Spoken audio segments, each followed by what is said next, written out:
When I first saw the promotions for Squid Game, I thought it was gonna be a lighthearted reality TV contestant show, kind of like Takeshi's Castle or something. But it was anything but, with the gritty battle royale having scenes that will haunt your dreams. Seriously, I'm still not over episode 6. The show, which has been a massive hit on Netflix, is packed full of Easter eggs, foreshadowing, hidden details, and behind-the-scenes trivia. Some of which you may have missed the first time around, so we thought we'd take a look at them here. Let's go.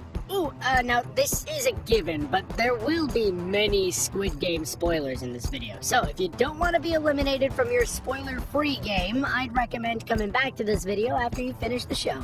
Now, let's start with the show's biggest twist. That Oh Il-nam, aka Player 1, is actually the mastermind behind the games and the one who's running it from behind the scenes. While this was undoubtedly a shocking moment for many of us out there, myself included, there were actually many clues as to his real identity.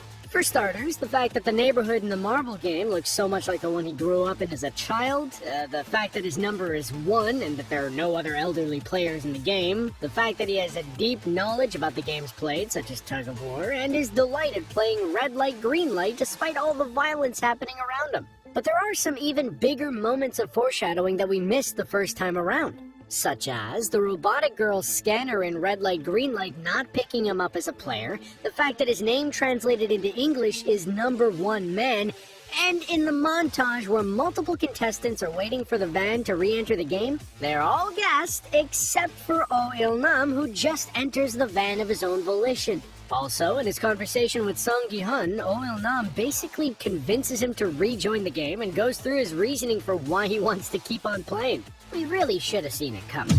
The knowledge of what the next game will entail is constantly sought after throughout the show, and players like the Doctor, who obtain information on the next game by providing favors, are eliminated due to it not being fair to the other players. However, every player had the opportunity to learn what game would be next if they paid close enough attention. That's because, on the walls of the dormitory where the players sleep, you can see murals of children playing different games, all of which are played at some point in the show. If you look closely, you can see an illustration for red light, green light, tug of war, the glass bridge, and of course, the Squid Game itself. Continuing on this foreboding train, a number of characters' deaths in the show are foreshadowed in their lives outside of the game after the vote is called to stop it. For instance, Kong Se-byok holds a knife to a man's throat and tells him she'll rip it open, which is similar to her death at the hands of scumbag Cho Sang-woo. Another resident scumbag, Jung Dae-uk's death is foreshadowed as he jumps off of a bridge after being trapped by some gangsters trying to kill him, just like the moment he falls to his death from the glass bridge in the game. Ali also steals money and leaves a man to die, just like Cho Sang-woo does to him in the game, while Cho Sang-woo lies in a bathtub in a drenched suit, foreshadowing his fight with Song Gi-hun in the rain wearing a drenched suit. Still with the foreshadowing, at the arcade, Song Gi-hun picks a certain prize to give to his daughter due to the way it looks.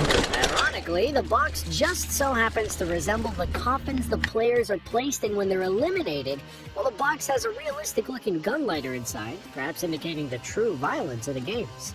Now this one's a bit contentious, but Song Gi-hun wins 4.5 million at the racetrack, and seeing as his number in the game is 456, and he wins 4.5 million, and there are 6 zeros in a million, maybe that's also foreshadowing his number? Maybe? One of the most notable visuals in the show are the uniforms and masks the guards wear in the games. Seeing as the soldiers are basically indistinguishable wearing the same costumes, they're given different shapes on their masks so people can tell the difference, with the circle representing workers, the triangle representing soldiers, and the square representing managers. And I have to admit, it's a game show and these look like PlayStation symbols to me, so maybe there's that too. However, the shape of the mask and the different rules they have were based on ants and an ant colony, which fits with the animal mask theme seen throughout the show. Another notable visual is the colorful and intricate staircase the players must ascend to get to the next game. Now, if those stairs seem familiar to you, there's a good reason for that. That's because they were inspired by Escher's Relativity, which is a lithograph print by the Dutch artist M.C. Escher and depicts a world in which the normal laws of gravity do not apply. This is pretty fitting, seeing as the laws of the normal world and society do not apply in the world of the games, or hell as the players call it.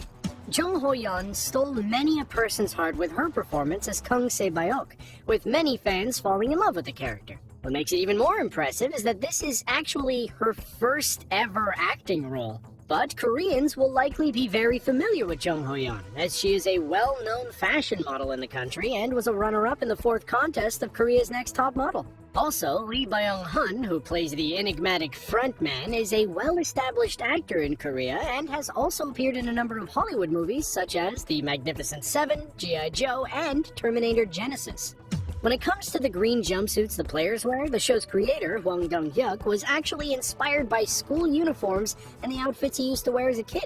Initially, he was going to go all in on the school uniform aesthetic, but that would have included shorts, so instead opted to go with the green tracksuits, which were also picked so the red color of blood would pop on screen. The hot pink worn by the guards was picked as it's on the complete opposite side of the color wheel from the green, showcasing that the guards and players are on different teams and are opposites of one another. Now, while the Squid Game is unfortunately embroiled in plagiarism claims, with some stating it as a copy of the 2014 Japanese movie As God Wills, Hwang Dong-hyuk has claimed that his inspiration was manhwa, which are Korean comics that he used to read as a child. Before it got the title The Squid Game, it actually went by another, admittedly much more boring name. In 2019, Netflix announced the show was to be called Round 6, which is in keeping with the 6 different games the contestants play. But this was eventually changed to the much more fun title Squid Game. The Squid Game is visually stunning and very aesthetically appealing, with the big immersive sets where the games are played being especially captivating. Surprisingly though, these sets were actually built for real, with very little VFX used in the show.